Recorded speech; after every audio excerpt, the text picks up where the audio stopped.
What's up, everybody? We are live post game for the Eagles versus the Rams. Eagles won in convincing fashion. None of us were right with our score prediction, 37-20, but hell of a game. Up and down. The beginning of it gave some of us a little bit of heart trouble, but by the end of it, the Eagles imposed their will. I mean, that's the only way you get 255 rushing yards from Saquon Barkley and 300 something all-purpose yards in a game.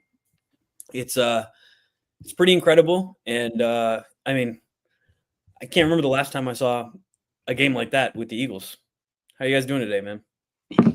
Doing amazing, man. Amazing, man. Like you said, like I can't remember the last time like we saw that level of dominance from a player in the Eagles uniform. Like I thought this last night, and I've thought it all throughout today. But like for me, in my own eyes, like I think that might have been the greatest performance by any player that I've ever seen. Like, of course, you have guys in like Adrian Peterson or like Randy Moss, but just in like today's NFL, like Saquon, he might like legit be the most dominant player. Like I saw AJ, I think he said he was the best player in the world. But just in terms of the dominance, man, like that's not normal. Absolutely. Definitely, man. Well, we'll dub to those who celebrate. It's either one and only Mark Wilfred Owens.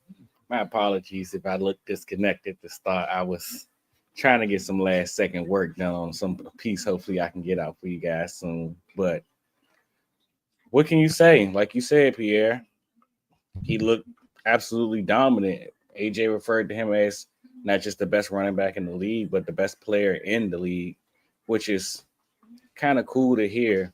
And you also, I believe, correct me if I'm wrong, he had another quote basically stating something like,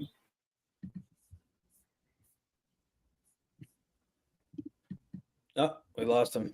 Yeah, I think we lost I him. bet there well, he had another quote basically stating something similar, basically saying how he has a player on the offense that's basically taking snaps away from him, taking touches away from him, and he's okay with that. And to hear a wide receiver, specifically a wide receiver like AJ Brown, who we all remember the early portions of last year where, I mean, we were winning, but he was sitting there like, damn, can I get the ball, please? And so just to hear him say basically a compliment like that to Saquon Barkley, it just speaks volumes to what Saquon brings to this football team.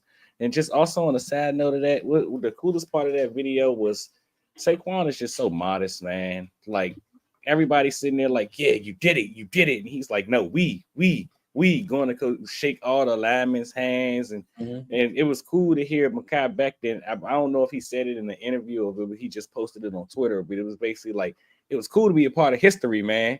And the fact that he made me feel like I'm a part of history is even better. Like, dang. So just shout out to Barkley, man, and the type of guy he is. No, to that point, like the entire team, like they just look like they're having fun. Like that, you see the title, like it's the Eagles are having fun again. But like even Fred Johnson, like after the game, he tweeted it. He said, "Man, playing football is actually fun again!" Exclamation point!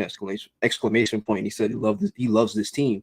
So and even just like watching the game last night, you know how they do like the close ups on the coaches or the players. Like it was rare that they did one, and you didn't see a player on the Eagles roster smiling. Like I tweeted it from the TPB account, but like last night we might have saw Jalen smile more than we've ever seen him smile. We got like 4 or 5 different clips of Jalen smiling. And what makes you say that? I honestly didn't have the opportunity outside of the Jalen Hurts. I caught every last Jalen Hurts smile because you don't get a lot of those. But I actually didn't get the opportunity to see what the rest of the sideline looked like anytime they got a camera pan to it. But what I did get the chance to see, I love watching the game with my wife and now my newborn son. We do our thing together. But Shavin was telling me how, every time the camera panned to the Rams sideline, and specifically when the Eagles were on offense, they looked so concerned. Like they were sitting there like, we know that we're going to have to put up a lot of points if we want to win this game. And every time after the Eagles made a big play and the camera flashed to Puka and it flashed to Matt Stafford, they just have this blank stare on their face where it's like, man, it's like you running into a buzzsaw right now. What do we do?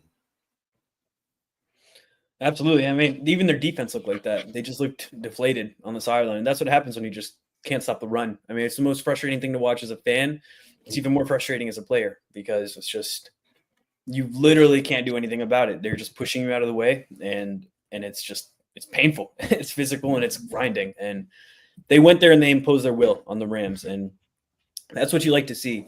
Jalen looked good, man, and I think something needs to be. He should be commended for his growth as a game manager. He still has these flashes of looking for the big play and just trying to not take what's underneath, and I feel like it happens early on, and I think it's just something about early on in the game. I think he just wants a big one, get something going. But then you just kind of see that after the first couple of drives, you can see the offense physically settle in. Like it looks different in how they're playing. It doesn't look as frantic. It looks like they actually have a plan.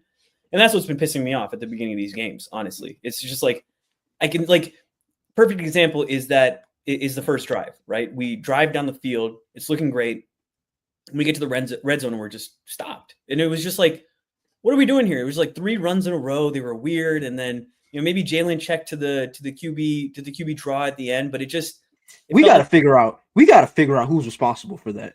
Yeah. Is that Jalen calling his number? Is it Kellen Moore? Is it Sirianni getting in Kellen's ear? Like, what's going on with that? Because they used the draw too much yesterday. I was like, all right, guys, like they know draw is coming. Can we do something else? I mean, I don't think it was anybody specific. It could be just Jalen, but I do think it was just part of the call where you come out and empty. They used the motion. Sometimes. I know, but it got to the point where it was game. It got to the point where even the announcers were saying, "Oh, every time they're in empty, they're running QB draw." Like it. It was more so the at least how I see it. Why I do believe, like y'all saying, they could have did a better job of adjusting or doing something to at least a tendency breaker if you can come out and empty like that. But at least from the snaps that I seen from when they was empty, the Rams just did an excellent job of staying in their run fits. I mean, from every single look, once they motioned out the guy, the middle of the field had nobody right there. In a perfect world, Jalen Hurts gets that snap and you run straight to open space. But every single time they snapped the ball, those safeties, I believe they were right there in those gaps. That, like, it was one play where it was like, man, I believe it was Cam Kitchens, where as soon as he got the ball, he got into, I believe he was going to run through the C gap, and Cam was right there. And it's like, man, they just made a better football play than you. Now, again, I know, but that's why at one point I was like, let's stop calling it.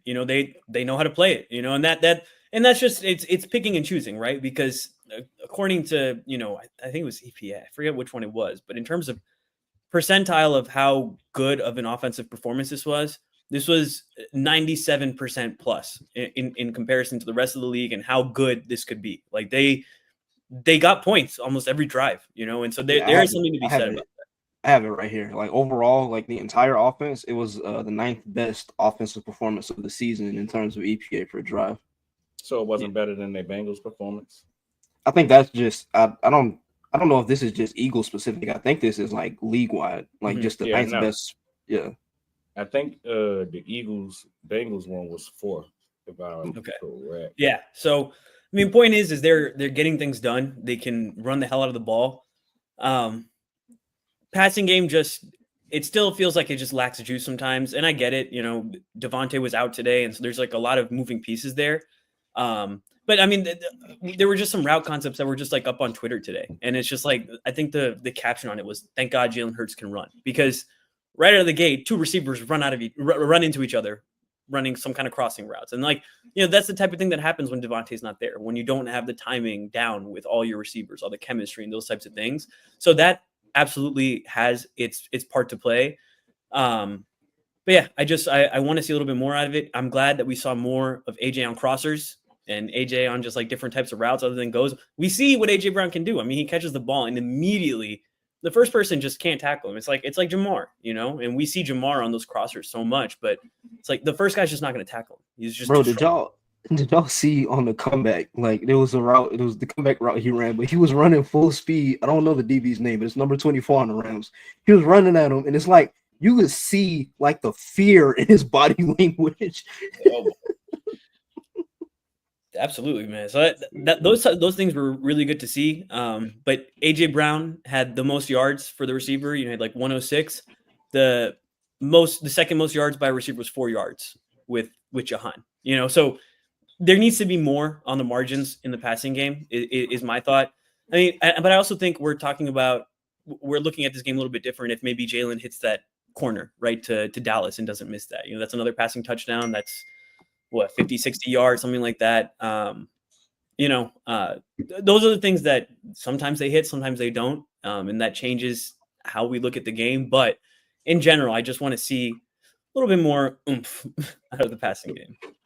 Yeah, so just in terms of the passing game, like outside of the first 2 drives, I think Denise Selman had the stat. It's been like a trend throughout the year, but the first 2 drives of games, they're like the worst offense in the league, and like after that, they were 32nd. They were 32nd, and then they were first. Yeah. So just from like an overall operational standpoint, like a big picture standpoint, I like what I saw. Like I don't think they didn't galaxy brain their approach outside of the red zone. Like it didn't feel like they got like tunnel vision and tried to just force explosives. For the most part, outside of those first 2 drives, it felt like there was a cohesive like plan.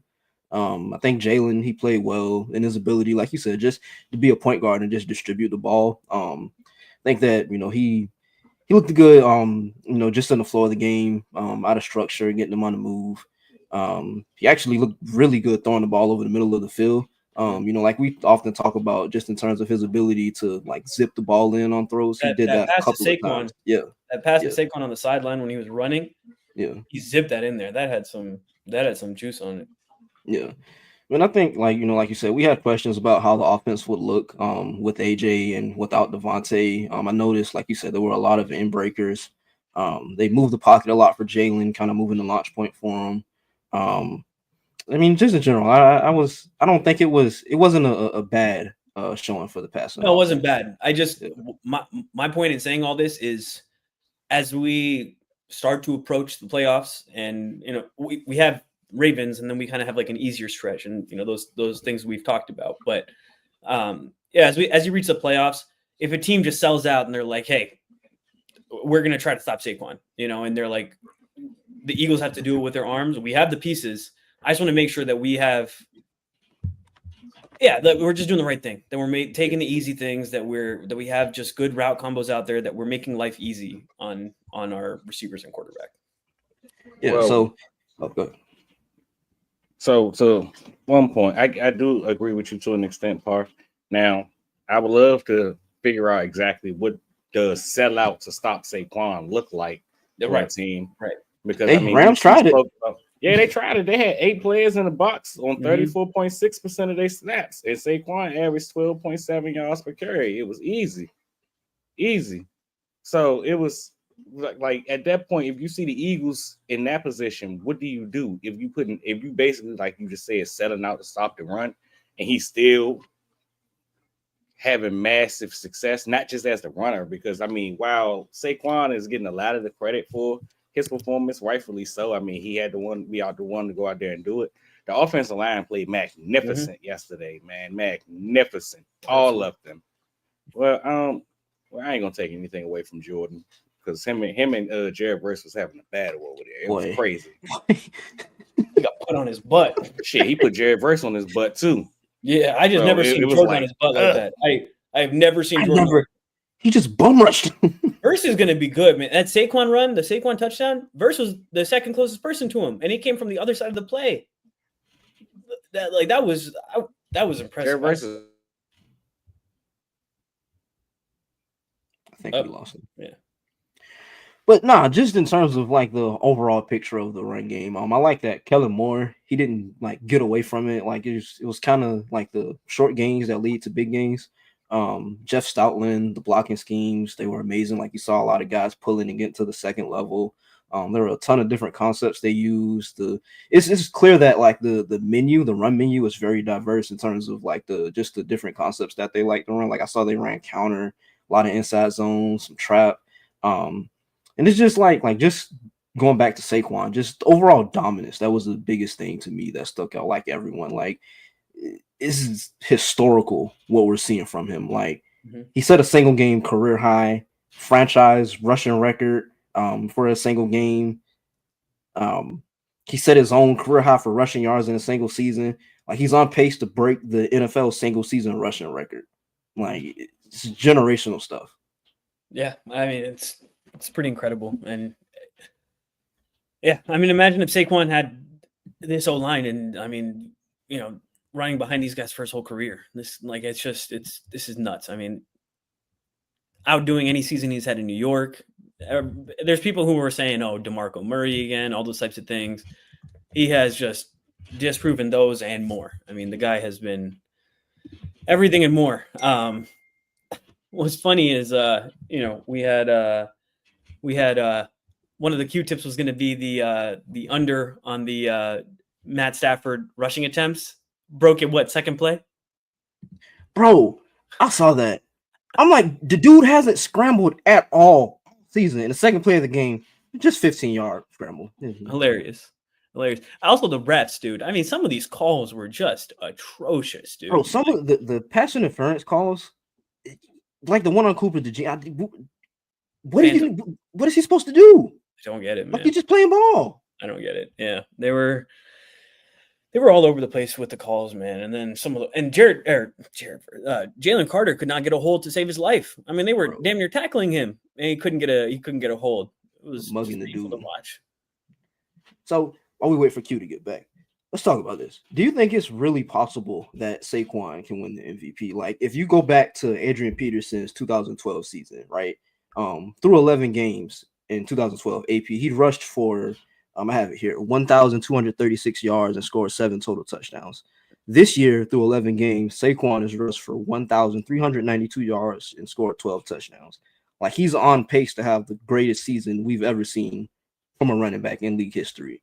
So, like, I mean, I know, like, in recent years, the award has become kind of a quarterback-centric award. But, like, with him having, this level of success, you think it's possible that he can actually win MVP? I think it depends on two things. Number one is the Eagles need to end up with the number 1 seed. It's usually just like quarterback from the number 1 seed, those types of things, just kind of how it goes. Jalen, we love him, but he has not been the MVP this year. I mean, it's been Saquon pretty hands down. And the other thing I think that needs to happen is the AFC needs to beat each other up. I think the leaders for the award probably are coming from the AFC right now. I think the quarterback play in the AFC has been better in general, because you look at the top 2 seeds for the NFC, and it's Jared Goff and Jalen Hurts. And I don't think either of them, and their lines are actually pretty similar in terms of, picks and everything like that. And Mahomes is close to there too. So I think it's really, Lamar, Josh Allen, and then you have, and then you have Saquon. So I think the AFC has to kind of beat up on each other. Some of them have to lose some games. But it's tough, man. Cause like you said, it's become such a quarterback centric award now. Whether that's for better or worse is a conversation to have, but I just think the league has changed a lot since AP's 2012 season. Yeah, I mean, I don't know if it shouldn't be that way. Like, it shouldn't be. No, it shouldn't. Just be like the best overall football player. Absolutely. It's tough because it ends up usually being a quarterback, right? Like, if the offense is good, it's usually the quarterback. What we're seeing right now with the Eagles is an anomaly. Right. Even with the Lions, it's an anomaly. It's just like the team is so damn good that quarterback just needs to be point guard. And it's not even saying something bad about the quarterback. It's just what you need the quarterback to do and playing within the offense. And so when that happens, yeah, I think some of the talent should be appreciated for what they do. It's tough to separate those. Yeah. And I mean, I don't think it should be looked at as like a negative. Like you said, like that's who we need Jalen to be right now. Exactly. Like, the dude is still an extremely talented football player. It's just in this offense with as much talent as he's surrounded by, we don't need him to be Superman. Exactly. And there are times we'll need him to be Superman, save it for then, and that's always been the conversation with Jalen and just quarterbacks in general. You really just don't want your quarterback being Superman all the time, because more often than not, it's just not going to work. There's going to be times when you need to play within the offense. If you're always just hunting for the big play, it's not good business at the end of the day. Yeah, and I don't remember which podcaster was that said this, but they kind of compared the Eagles offense to the Golden State Warriors when they had Steph, Clay, Draymond, and KD. Mm-hmm. Yeah. And so, like, somebody has to take a back seat. Yeah. And that doesn't mean that Yeah, and that doesn't mean that they're a bad player. That's actually a really great comparison. That's a really great comparison because Steph was the best player in the world to some people. You know, he won 2 chips, and then it's like, hey, well, you know, we got KD, who Steph's looked at as the best player in the world, and that's like what we just saw with AJ saying you're the best football player in the world to Saquon. You know, so there's levels to this in professional sports. Like they're all, you know, god tier athletes to all of us, but even amongst them, there's men amongst boys. I mean, it's funny, and we've talked about this a little bit this year, but you know, with how running backs have been undervalued and those types of things, the best 3 running backs in the league this year have all come from different teams. And if you want to extend it out and, you know, put in McCaffrey, even though he hasn't played that well, and, you know, carry on what he did from last year, it's another team that traded for a running back. Niners, Packers, us, and then the Ravens. And we're all reaping dividends from that. Honestly, I mean, they all have strong run games that have been able to control games. I mean, Josh Jacobs was running that rock on who'd they play? San Fran. Yeah, you know, so and that's a good defensive line too. So I think that goes to a much more encompassing conversation just about the, I guess, market value of the running back position and just how. Wait, give me 1 second. Let me switch the view back. This is live podcasting, folks. Okay, we're good. We're back. Yeah. So yeah, I think that. Yeah, I think that goes towards a larger conversation just about the overall market value of running backs and how the position has kind of launched itself back into relevancy. Like you look at Saquon, you look at McCaffrey, like you just said, Josh Jacobs, Derrick Henry, Jamar Gibbs, and David Montgomery in Detroit. Like the position is it's finding its relevancy again. Mm-hmm. But it also depends on your team and scheme, right? Like you can have like a good running back, but if you don't invest in your O-line and have a good run scheme, and just the rest of your team, the thing is it's such a nuanced conversation because Saquon, Derrick, Josh Jacobs, they came from teams that were not good, that had them, and they were their best player, and then they went somewhere where they had a little bit more talent around them, and then it feels like they were able to reach another, you know, stratosphere of you know, their talent. So yeah, it just goes to show football is a team sport. You know, you can't just depend on Superman back there all the time. You have to shoulder the load with everyone. Yeah. So we've talked about the positives from the game. We've talked about all the good. Now I think it's a good time to address the elephant in the room. Brandon Graham. During the game, he went out with an elbow injury. After the game, I think he met reporters at his locker and he announced that he'd had a torn triceps. He'd be out for the rest of the season. Do you see the pictures from that interview? Yeah. Dude was just smiling, had a big smile on his face, just the most BG interview possible. It's tough, man. It's tough. Like the dude, he encapsulates what it means to, you know, be a Philadelphia Eagle. And so like for this to happen, like during what was supposed to be his last season, I don't know if this changes anything, but he said he'd be back. Sucks, man. He said if they would have him back, he wants to play. He doesn't want to play for anyone other than the Eagles. Yeah. So, I mean, I think you can read between the lines there that if you know, rehab goes well and he doesn't get, you know, that stuff is mentally grueling too, you know, rehab and those types of things. But a lot of players want to go out on their own terms at the end of the day as well. So I hope he's back. I mean, and what a game to go out on. I mean, he was cooking, bro. What, a sack, two quarterback hits. I mean, he was all over the stat sheet. It was a vintage BG game. Yeah, it just sucks, man. It just sucks. And he's been so important to us. He was going to be like a vet presence this year, and he's been arguably our best rush edge defender. Rusher. Yeah, edge rusher. So yeah, it's a blow for sure. And I mean, we tweeted about it from the page a little bit. I think that was Quell who tweeted it, right? Or was it you? Which tweet was it? I tweeted so much. Yeah, no, that was me. That was you? Yeah. So why don't you speak on that a little bit? Yeah, I know with him being out for the season, last year, Miami, they dealt with a lot of injuries at edge rusher also. And they brought JPP in towards the end of the season. I think Aaron Wilson was the reporter who had the tweet, but JPP is reportedly in good shape, ready to contribute. He's a year younger than BG, so I mean that kind of aligns there. He knows the system, and the Eagles just need bodies. Like they have 3 healthy edge rushers on the field, are healthy right now. Like they need bodies at that position. Absolutely. Yeah. And I mean, it's fun to see Jalix Hunt getting some more tick. He's growing as well, and Nolan Smith is looking good.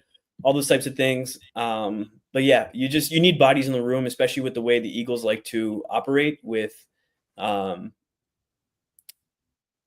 multiple edge rushers and just kind of rotating them and cycling them, which has changed.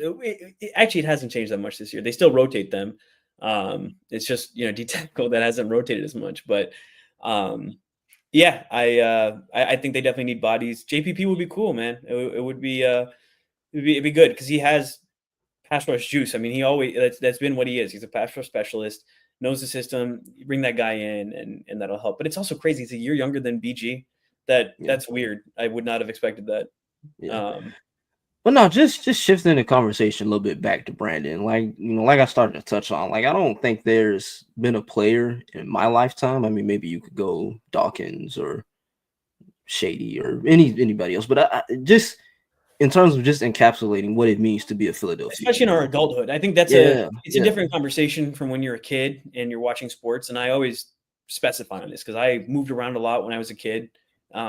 And then I moved here when I got to high school. We lived here when I was like young, but then we moved around, then we moved back. And that's when I, really, really started loving the Eagles. And you're exactly right. I mean, he is the Eagles. And you talk about the story of BG and, the whole Earl Thomas thing, and then not starting off his career great and switching DCs and all these different types of things. And just for the career arc for him to have, and then to make arguably the biggest play in franchise history. Special guy, and just on and off the field, just he's everything it means to be an Eagle. And I think we've appreciated him when he's been here. I don't think, especially in the last couple of years, I think he's just very well loved by the city, and we understand everything he means to us and what we mean to him. Yeah, you touched on like the on the field and off the field, like, but even diving even deeper than that, like just the energy that he brings, like. And just the role that takes in terms of shaping the culture of the franchise. And like, again, it's just multiple franchise changes, regime changes, everything. He has been there holding it down. Yeah, he's been the constant. Kelsey, him and Kelsey were and Cox were the two guys who held it down for us, or the three guys who they were the franchise no matter what was going on. I mean, D Sproles was in that conversation too, for sure. But like those guys just held it down after Chip was gone, then after Doug was gone with Nick. Those guys just, and all those coaches also talked about how much they relied on those guys as well, and their roles within the locker room. So not enough good can be said about BG. It just sucks that it had to come down to this, man. Say that again? I said it sucks that he went to Michigan. Oh, go to hell. It sucks that it had to come down to this, man, where, I mean, just Eagle lifer, man, Eagles legend. And I mean, how I put it in my notes before, it's crazy because I wrote it down and then like 2 minutes later, I looked up and I seen that he was hurt. And I'm like, what the hell? But how I put it in my notes is last night, it looked like he turned back the clock, man. He looked like a young BG. And I mean, specifically, granted, I'm glad that everything turned out well for Sweat. He was able to return back to the game. But after Sweat went down and it looked like, yo, we ain't got no depth. What we going to do at the edge position? It kind of looked like he turned it up a notch.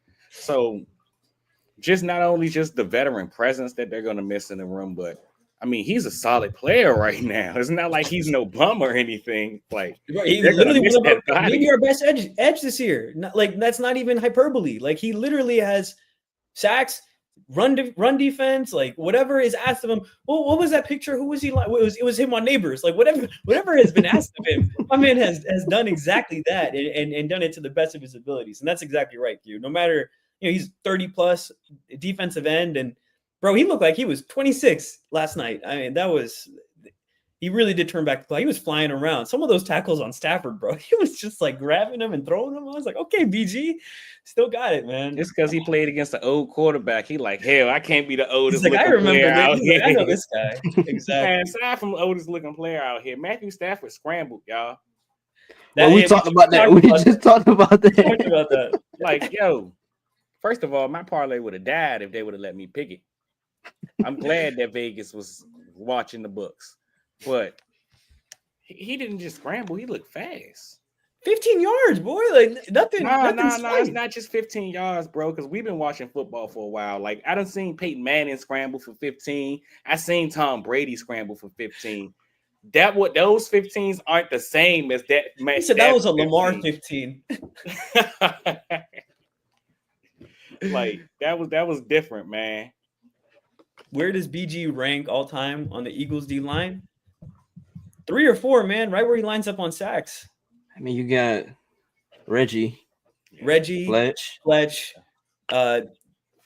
Trent Cole. Probably. Yeah, Trent Cole. What do you guys? I mean, I know you guys probably too young for this. Hell, I'm too young for this. But do you guys, when you have these conversations, do you guys mention Jerome Brown? Or like, what's your views on that? I mean, you can, yeah. You can. It wouldn't make sense not to. All right, so he's top 5. I think top 5 at least. I think with the top 5, you have different ways you can adjust it based probably on who you watched. I think that's what it really comes down to, and like who had that impact on your life. But I think you're right. Jerome should be mentioned, but I think it's Reggie, Jerome, Trent, Fletch, and BG as top 5 D linemen in Eagles history. Damn, imagine you can line that up. Boy, and then have Jalen Carter coming off the bench. Man. But you know what's crazy? Chip wanted to cut BG, bro. Like he wanted to cut a lot of stuff. Don't tell Quell though; he'll make an excuse for it. Ain't fit the scheme, like, man. What do you want me to say? I think it is. He's not a scheme fit. Get him out of here. But I think that even goes back to the conversation just about BG the person. Like the dude could have, oh hey, you wanted to cut me. Now y'all gonna keep me, man? Just trade me. No, but he came. So I don't mean to cut you off, but I mean, I like to think that all our quote unquote Eagles legends from that time, because you can make the same argument or make the same conversation that we're making right now about Kelsey. Like he'll say the same thing. We wanted to trade him for a refrigerator. Like a bunch of these guys that are revered in this city could have easily, like, we wanted to quit on them at a point in time. I think that's why they're revered. I think that's, it's not just the play on the field, it's the story behind these guys and what they mean to the city and just their attitudes. Because that's exactly right. I mean, both of you are right? Because any of these guys could have been like, oh, trade me, because we have had a lot of that, and especially in Philadelphia, a city that is volatile to say the least, and especially about our players and the media and all these types of things.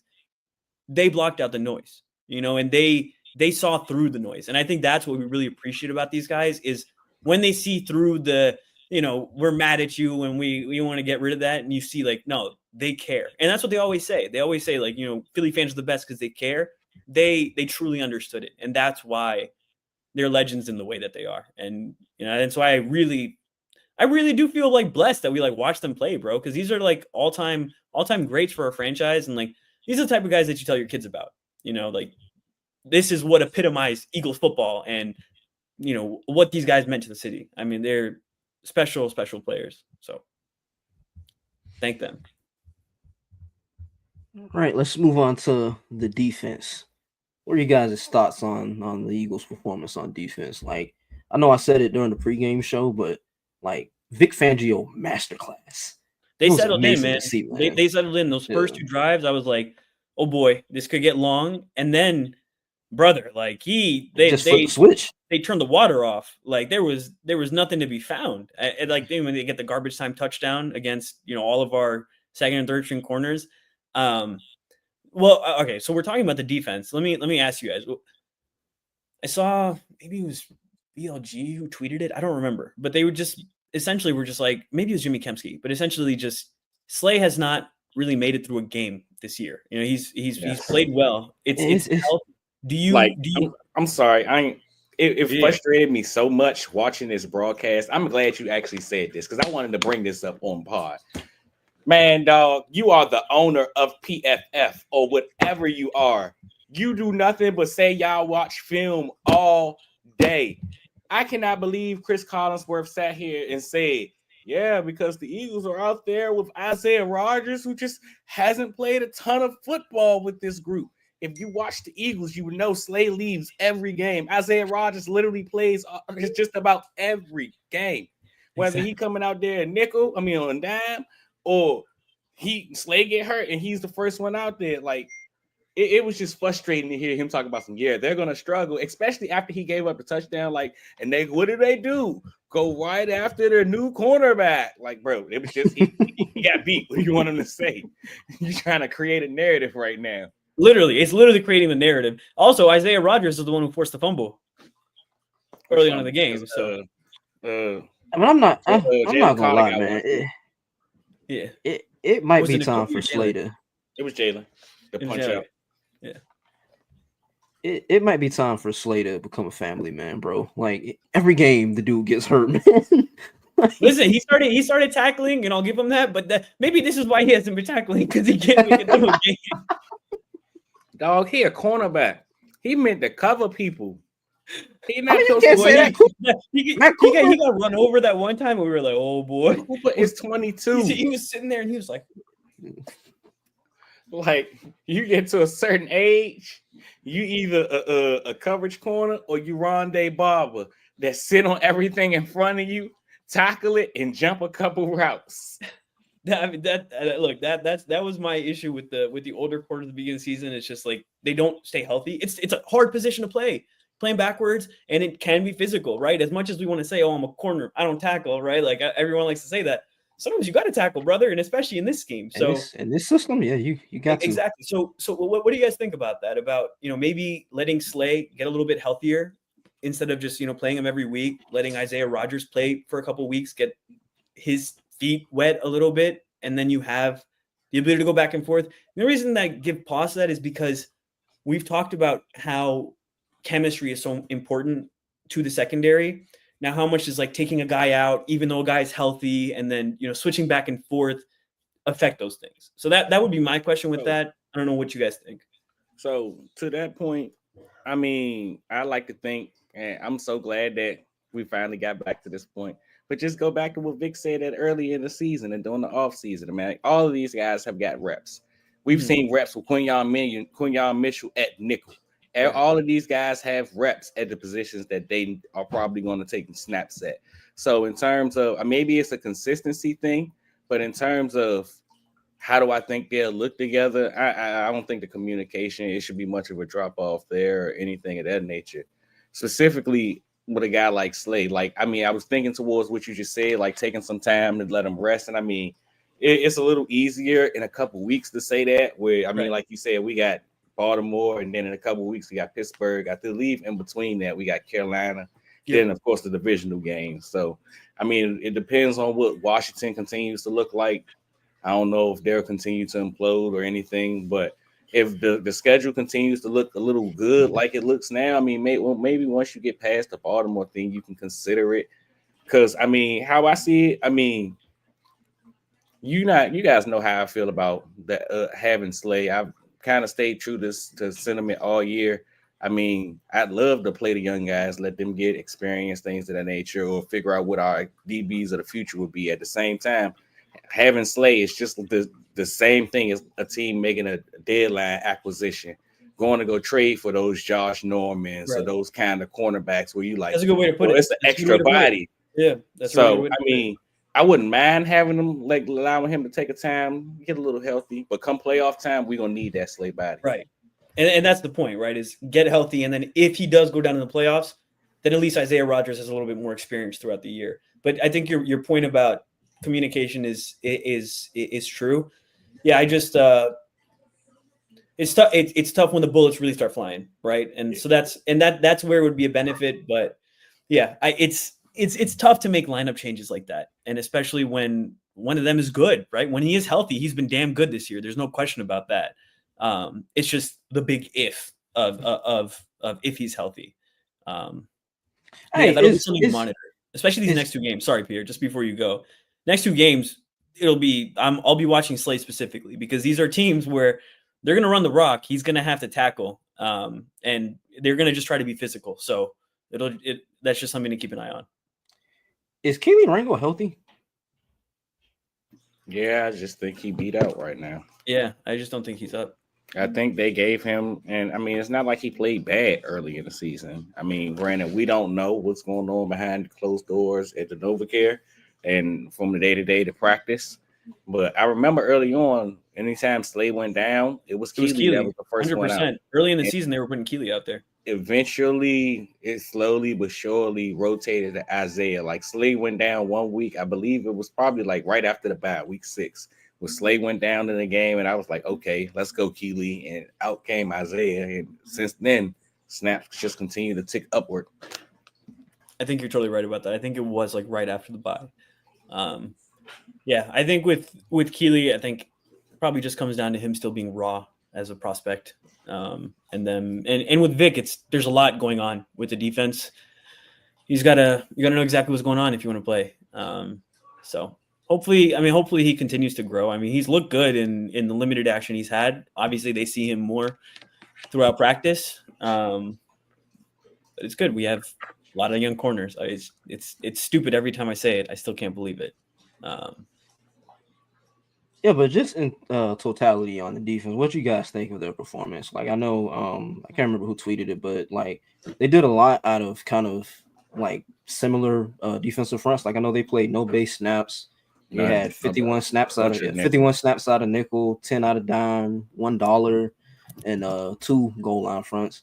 I know the Rams, like you talked about, Parth the first quarter, I think they had 115 or 117 yards of offense. Second quarter, 16, I think it was. But it was what's so hilarious about that is they finished with 116 in general in the first quarter, but in the first 2 drives alone, I believe they put up 124. So you could see the change starting to happen. Yeah. I mean, in the second quarter, yeah, a grand total of -6 yards. That was crazy. That was crazy. Like negative 1.7 yards per play is crazy. I was like, negative yards? Really? Damn. They really just turned the water off. Going off of what you just said, so I just looked over the snap counts. We talked about this last week. I want to acknowledge this again because it's so insane to me. Let me just read off the snap counts real quick. So it goes with 100% with Quinyon, Cooper at 97, Reed Blankenship at 89, CJ Gardner-Johnson at 88, right? So those are all your D-backs. They're usually on the field the most. Right after that is defensive tackle Jalen Carter. I mean, 84% of the snaps again. He would have played more if we wasn't up so much, honestly. Bro, like he was just out. And so then, and it's crazy because the gap between him and the next D tackle is like 50%, dude. There's all the linebackers still in between. Isaiah Rodgers played more than the other D tackles. Josh Sweat, who missed time with an injury. Brandon Graham, who left the game early with an injury. And then earlier in the pod, you had mentioned how you were like, well, they used to rotate D tackles, not anymore. And I'm like, hey, well, except one. I meant one. They just leave that one guy in the game. One guy. Yeah, they rotate the other guys. Play. Like it's actually, you guys will see this in the piece that I have out soon, but I had to actually take time to give him some love in that piece because he's been playing so dang good. So dang good. Yeah. Yeah. Where, I mean, just to give you a quick snippet of it, just one stat I got to leave him with. Could you believe that dating back to week 10 and all through last week and then all of the snaps he played to this week, he played a grand total of 114 consecutive snaps without getting out? Consecutive snaps at D tackle is insane, bro. It's like it's maybe the most physically demanding position on the field. Like you are literally running head first into somebody every play, and then you're supposed to bench press them off. Double teamed every. He was double teamed. He was double teamed 63% of his snaps last night, and he was still making plays. I mean, there was that one play in the backfield. I think Milton Williams ended up getting the sack on it. But my God, dude, he was in that backfield in a second. Like the ball was snapped, and he was there. So many plays, like. I spoke about it on a pregame show where it was like, the Rams offensive line, they've been better as of late. 3 of the last 4 games, they've kept Matthew Stafford clean. He got sacked 5 times last night, man. And I mean, it's not to cut you off, but like we talked about on the pregame show, Matt Stafford, when he sees pressure, he turtles up. Yo, like that's what I was just about to say, and that's what made it so bad. Like that's kind of like what I was pointing to you about when we was in the not the pregame show, but the preview show, Parth, where I was like, yeah, the Rams aren't that good a team, but they're playing better, and that offensive line that they trotted out there, while we made them look bad, that kind of just goes to show the talent on that defensive line we had. But the fact that that unit was able to keep him clean for 3 of 4 games, and that's what he looks like when he's under pressure. And I mean, I get it. He gets the ball out quickly and things of that nature, but yo, it was some of the sacks where it was like he just poor.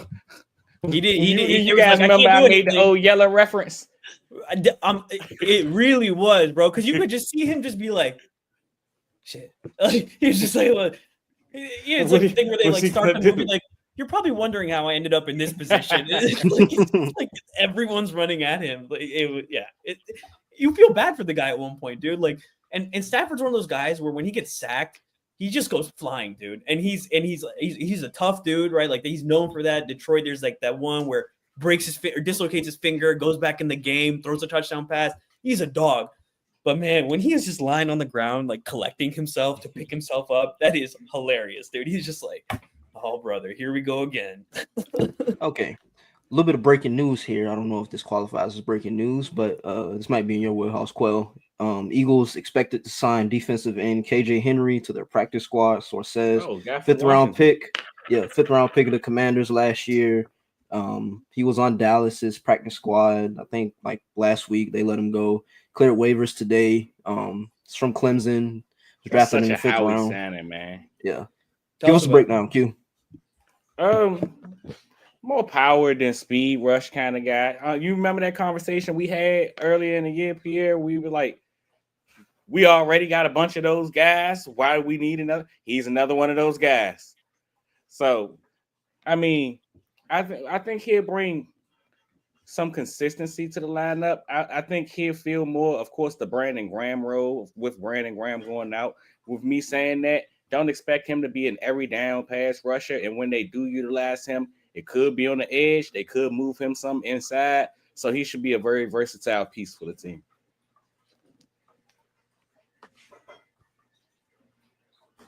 Where we stop? That was. No, I got to do some research into him. I know that like he's I have it put up here 6'4", 255. So the kind of similar dimensions to BG. Just in terms of how he's used, I want to see what their plan is for him. Like he's just a practice squad signing right now, but just interested to see what they have in plan for him. Buddy, would you like to play edge for the Philadelphia Eagles? That's what they got him playing for him. So do you guys think they can make any other signings though? Do you guys see maybe a JPP, a veteran presence to come help? They gotta add somebody, bro. That's what I was thinking. I mean, especially dating back to the championship run of 2022, where Jordan Davis went down. He immediately got a guy like Linval, or just a veteran presence. So, especially a guy who was played in this game before in JPP, you would have to think that they reach out at minimum. Yeah. What do you think the corresponding roster move would be? Do you guys have any ideas of? Like, I mean, do you think you try to sign him to the practice squad and go for the elevations at first, and then try to figure it out? Probably. I think that's what it'll be. Yeah. Yeah. I think they give you like 3 elevations. As I was about to, it's 3 elevations. That thing has come in clutch, man. Like that little COVID rule that has been real helpful. And the Eagles, especially with how we always take advantage of that.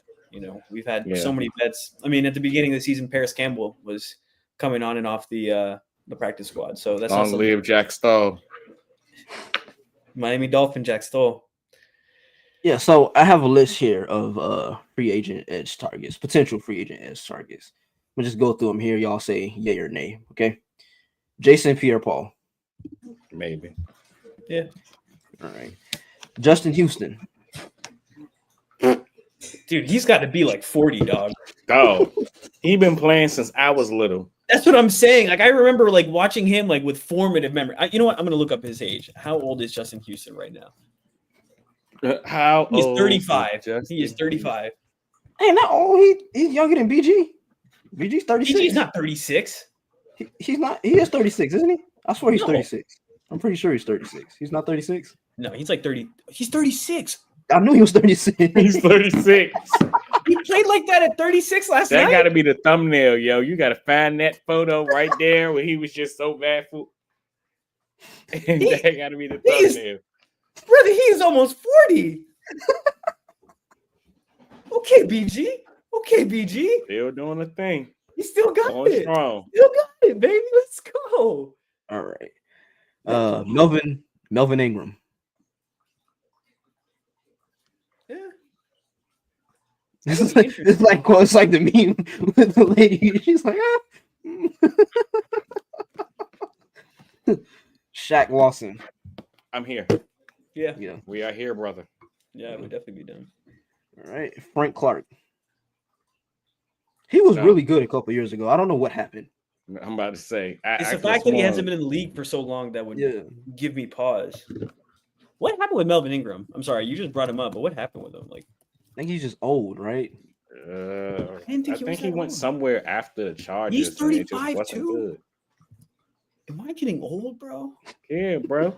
These got I need you to understand that these are the guys that when you play Madden and you fantasy drafting, that you pick at the end of the draft because you need to fill positions. Like these are your modern day Elvis Dumervilles. I know. No. I understand the context. I just can't believe these guys are in that context now. Like that. Hey. That's what's blowing my mind, bro. Like I didn't realize Melvin Ingram was 35, bro.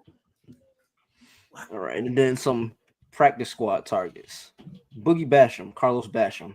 I'm here for it. Feels like a Howie thing to do. It does feel kind like of high draft pedigree guy. Where is he? Kind of hasn't. He's the Giants right now. Okay. Yeah. I don't know.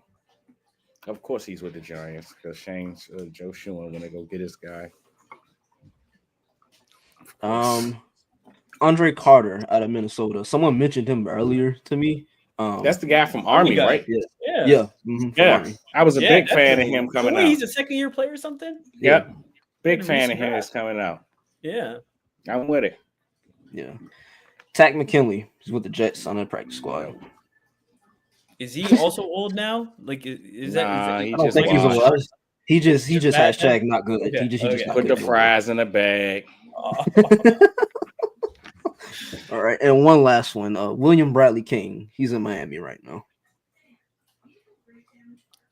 So, I mean, let me just ask you both. Like, how many more practice squad guys do you think they would add after they just? I mean, they just added KJ, right? KJ was his name. And then you want maybe veteran presence. That's what we've discussed. Do you really think they would add more experimental guys? Or to me, I think at this point, I feel like they would probably go for the experienced guy, especially if they just signed a take a flyer type of dude. I don't know. I mean, it would make sense, but I mean, I don't know. Like, I think right now, like I said, they just need bodies at the position. So if they got to add a practice squad guy and a veteran guy, I can see them doing it. Do we have any confirmation as to how long Bryce Huff is going to be out? I know they put him on IR, so at minimum 4 weeks. I seen someone say potentially playoffs here. They said potential playoff run, but again, like even if he's back, can we really depend on him that much? Hey, we got to depend on him. Now, will he work out is the question, but we got to depend on him. Should we depend on him that much? Let me frame it that way. But did you not hear me say we got to depend on him? I said, but I said we don't got nobody else, bro. Exactly. We sending out thoughts and prayers with the brother. But you know what I will say though? I think for a player like Andre Carter or someone like that, you know, like a second round player who just like maybe it's just like he hasn't been able to really get a good role. Maybe they go for a guy like that, but maybe some of these guys who've been in the league a little bit longer and they're not really working. I don't know how many of those shots they take. I think it's like either a player who's like, you know, 1 or 2 years out, traditional like practice squad type player, or with some upside, or like a vet. That's what I would kind of lean towards. So let me ask you this, and Cliff, he kind of tagged us in this. He wanted us to discuss it on a pod, right? Do you think there's potential usage for Jalen Carter kind of as a pseudo edge rusher, hand in the dirt, kind of how the Chiefs use Chris Jones every now and again. I think for those types of conversations, you gotta let him continue to dominate at his position, and then you can talk about moving guys around and stuff. But I don't even know if Chris Jones was moved around that much super early in his career. I mean, Jalen Carter is so good, but he's a second-year player, right? Like he's still extremely young. I mean, I think he has the athleticism to be able to do those types of things, and he did some of that at Georgia. They did move him around on the D line. Yeah, I don't think there's anything to say that he can't do it. I think it just comes down to Vic's comfortability with it and whether Vic wants to do it. Yeah, if there's any player on this D line currently on the roster that they'll actually do it, is Milton Williams, who had. I was about to say Milton is the guy who they love to. Yeah, he had a career night. He had a career night last night, also. Career night. I just went back. I'm going back to my scouting report of Jalen Carter when he was at Georgia. Just not even just when he was at Georgia, just a scouting report in general, just to see where did they utilize him at? And brother, do y'all know that he was a punter in high school? that does not surprise me. A tight end, a defensive tackle, and a punter. He's one of those freak athletes, bro. Like some of those like freak, like weird, like super athletic D linemen are just like good kickers and punters. I knew like a really fat kicker in college, bro. Like he could have played D tackle, boy, but he was kicking. I was like, get your ass on the line, dude. Like, what are you doing out here on kicking practice? But some of them can boot it, man. You get that weight behind them. And then of course they try to use defensive linemen as running backs that will miss. That don't work against the Florida Gators. It works against other teams. You can go 6 for 6 against them, but not or 12 for 12, not against us. It could. It depends on how they want to go about it. How I got it written down here is. Wait, you're talking about Jalen Carter? Jalen. He's talking about Jalen. Okay. Show promise and the contain role as the 5 tech versus Tennessee.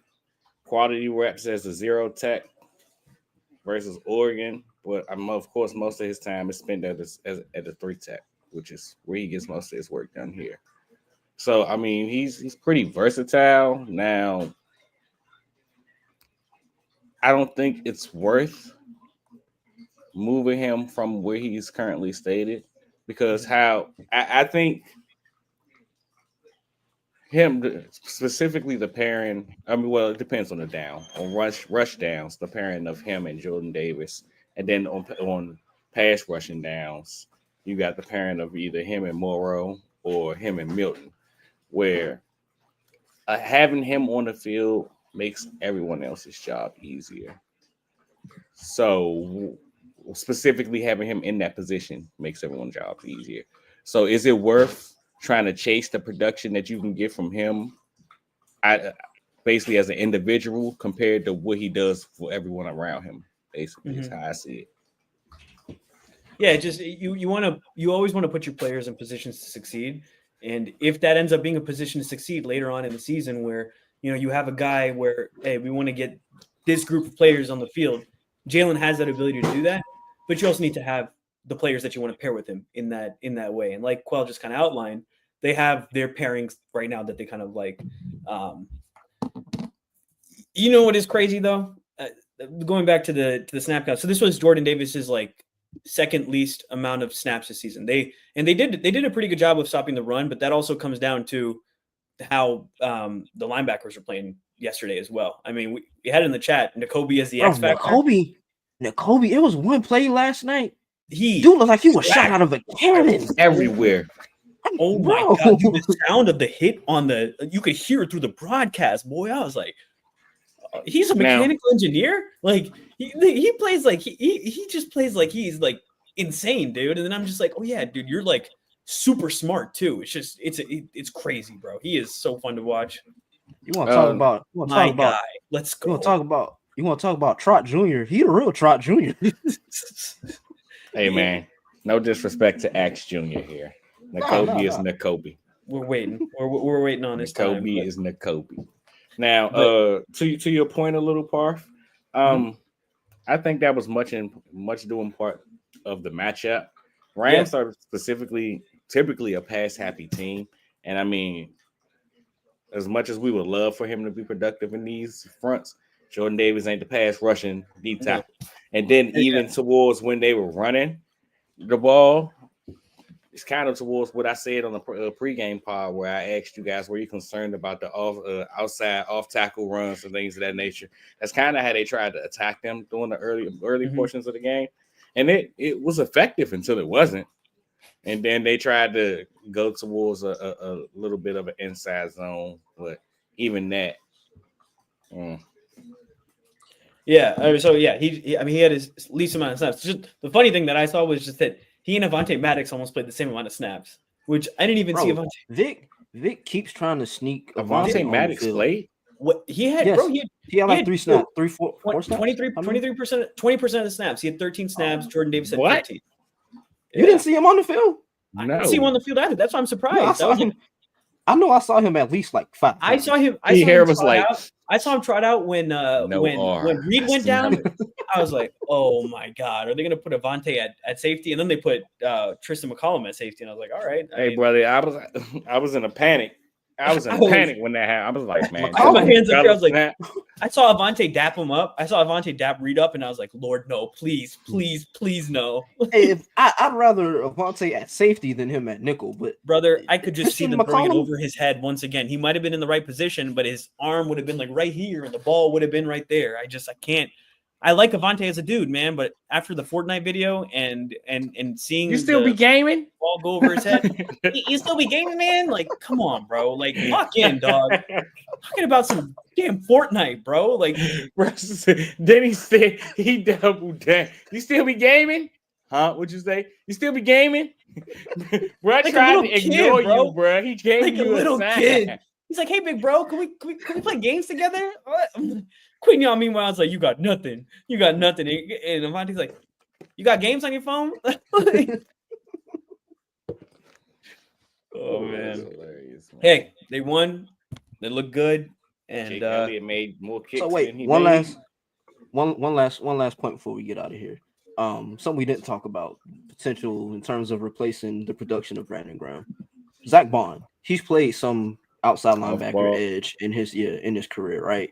I noticed that when BG did go out, they kind of dropped him down onto the line, and I think if I'm not, they was doing that a lot when BG was in though. Yeah, but they brought was it Oren Burks? Is that who they brought on the field? If I'm not, you still got snap count pulled up, Parth? Yeah, let me check. Yeah, linebackers. Yeah, it was Oren Burks. Yeah, I'm okay. Pierre, little pull. Yeah, I hesitate to play him there too much. I mean, I get the occasional, you put him in there and it's a nice change up, but he's a damn good linebacker, and I don't really want to move him around from there too much because he has been. But I think that that speaks to the versatility of him, though. Like, I mean, we saw it even in the New Orleans game, where they drop him down and then they bring him back, or like. Just you the can fact do those that he could do things, multiple things. But it's not like he's just playing edge. Like he was still playing linebacker. Like they would move him down to the edge, which, like I said, I'm they okay drop with down those. to the 5-man fronts. Exactly, like those situational things. But he's still linebacker one. You know what I mean? Like he is important to that team at what he does. But like you said, he can do a lot of things, so you can use him in a lot of different ways. I keep telling y'all who to think is, man. They need to give my man more snaps. I think Jalix only played 12 snaps last night, man. They need to give my man the reps. You're going to get the reps now. He had 24. Yeah. He had 24 snaps, 38%. Okay. That's more than Milton, Morrow, and Jordan Davis.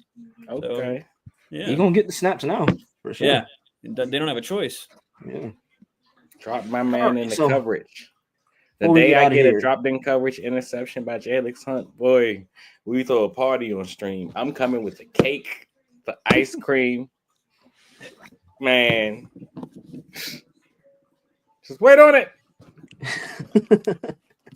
So before we get out of here, how are we feeling heading into Sunday's Super Bowl preview matchup with the Baltimore Ravens, who are on Monday Night Football right now? You mean the Brother Bowl? They just did the tush push. They literally just did the tush push as I looked over. That is funny. Brother Bowl is crazy. Quell, I don't think Parth heard you. I love it. It's a double Brother Bowl because the Manning cast is on too. It's the Manning cast. Yeah. Oh wait, no, wait, no. I was thinking No, it's not the. that one what we was talking about. No, I know. I'm trying to save it. It's a different type of Brother Bull. Mm-hmm. Somebody's gonna fight the power. Somebody got to. But I don't know, man. I have no idea. Like, it's a two-sided coin. You know, I tweeted a while back. One of the friends of the pod, I believe it was Devin, that said that, where it was, I'm not scared of Baltimore. And I'm like, I ain't scared of Baltimore, but that guy, that thing over there that kicks the snaps, he scares me. The guy in the number 8.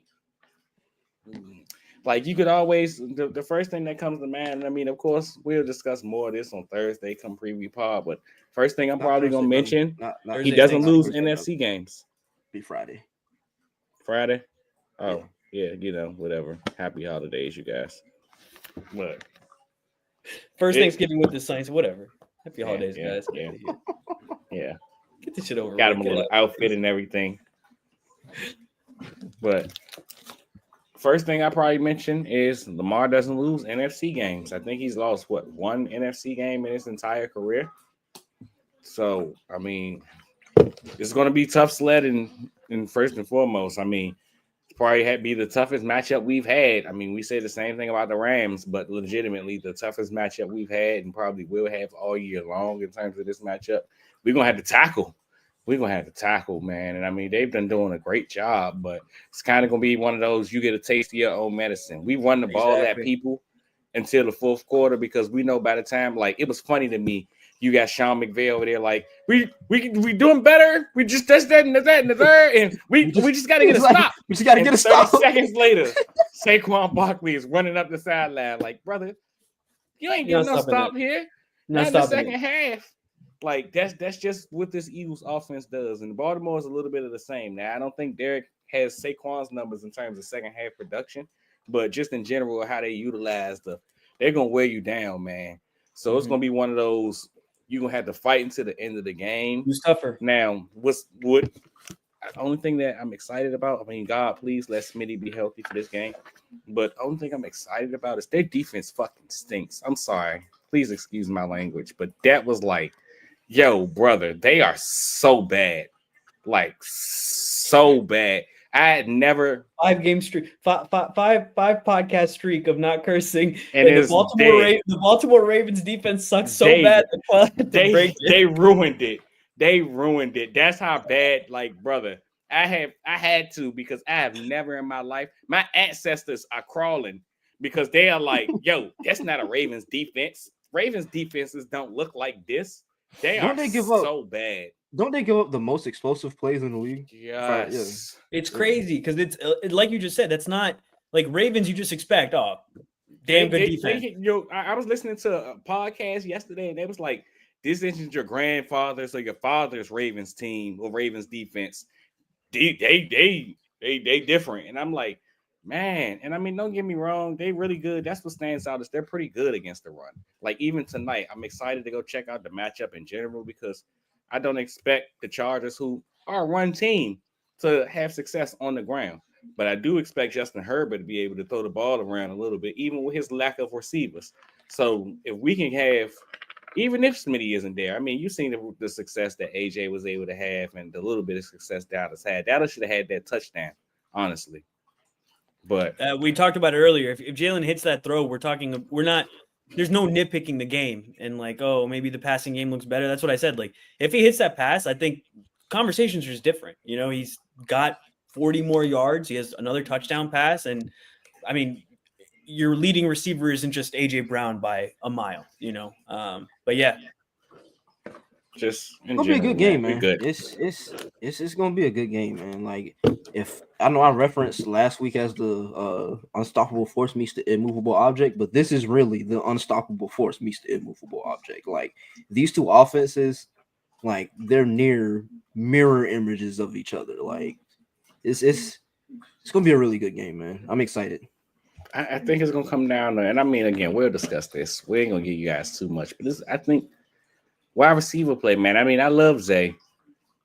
Hopefully, Zay sees a lot of Q, but Still don't think he's the number one, but that's another conversation. We talk about it man, Thursday.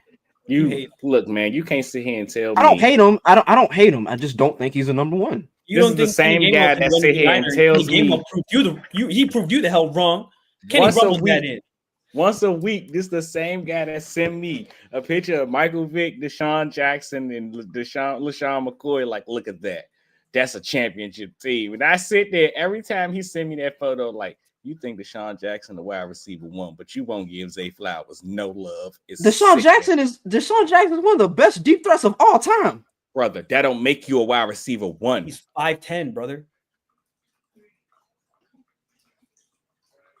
We'll talk about it Thursday. Oh, we'll talk Thursday. We'll talk Thursday. We had an hour and 10 minutes, man. Quell and I are on the same side. You're done. You're done for. You're done for. You never want to be on this side.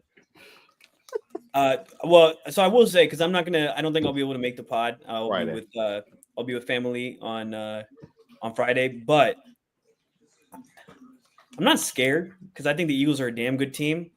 But the devil magic of the AFC North, man, it's weird. All of them. Every single last weird. one of them. All of them. They just got some weird voodoo going on behind Edgar Allan Poe nonsense. I don't know what is happening, but something is going on. Something is weird. I feel like one of these teams, either the Ravens or the Steelers, they're gonna just make this like a dogfight, and it's gonna be just frustrating. And I think they still pull it out, but I think they'll have us pulling out our hair in some of these games because the AFC North just has its way of pulling you to their level and making you play ugly. You're going to play AFC North kind of football. Now, if anybody's built for that, that's what I was about to say. But if anybody can do it, it's the Philadelphia Eagles. And so that's why I have faith in them, but they can muddy up a game like nobody else, man. Black Air Force One football. Yay. 100%. That's a great way to put it. 100%. 110%. Yes. So Shiesty boys, whatever you want to call it. Whatever. But thank you if you joined the stream tonight. I think we're at 50 right now. So appreciate all of you that tapped in. We're gonna get this out as a pod tomorrow. So if you're listening to this as a pod on Tuesday morning, on whichever podcast streaming platform you're listening on, be sure to leave us a like and a review. Follow us on Instagram. It's the same handle as the Twitter at the Philly Blitz _. We're gonna get some reels out from this episode. Like Quell has alluded to throughout the pod. She's got something dropping either tomorrow or Wednesday. But yeah, we'll be back on Friday and or Saturday. And I'll plug this real quick. So, we've been all working on a new social media plan for the Philly Blitz, just trying to get everything out there more. So make sure that you're following us on YouTube, Twitter, Instagram. I mean, all the names are here on the screen. And then the second thing is, just message us, DM us, tweet at us if you would be interested in in a Discord. We tried it a couple years back, just sort of community, a space for Philly fans to be able to talk about stuff mid-game, anything that's going on. Those types of things. Q&As. And that's the other thing. You can post questions that you want us to answer on the pod. All these different types of things. We're just thinking, let's get a community going. We all like talking ball. All of you guys clearly like it if you can listen to us talk for an hour and 15 minutes. So tap in with us, join us in there. We'll tweet out the link, but join it. We have a lot of different channels. Could add a channel on wrestling because we got these two guys who make wrestling jokes every time that I have no idea what they're talking about. We got Flyers, we got Phillies, we got Sixers, we got Eagles, college football. Join us. Let's talk some ball. Man. Hell, maybe you can help us come up with a fan club name. Yeah, bro, I'm telling you, bro. Blitz Mafia, that's the one. The Green Dogs, Mafia. I'm Green Dogs, man. Who knows? But yeah, appreciate you, everybody who joined in. If you're listening, like I said, leave us a like and review, everything like that. Oh, sorry. One more thing. Just came from the background producer.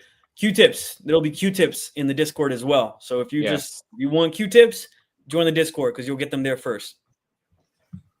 Definitely. All right. Thank you for listening. Go Birds, everybody. Go Birds. Go Birds.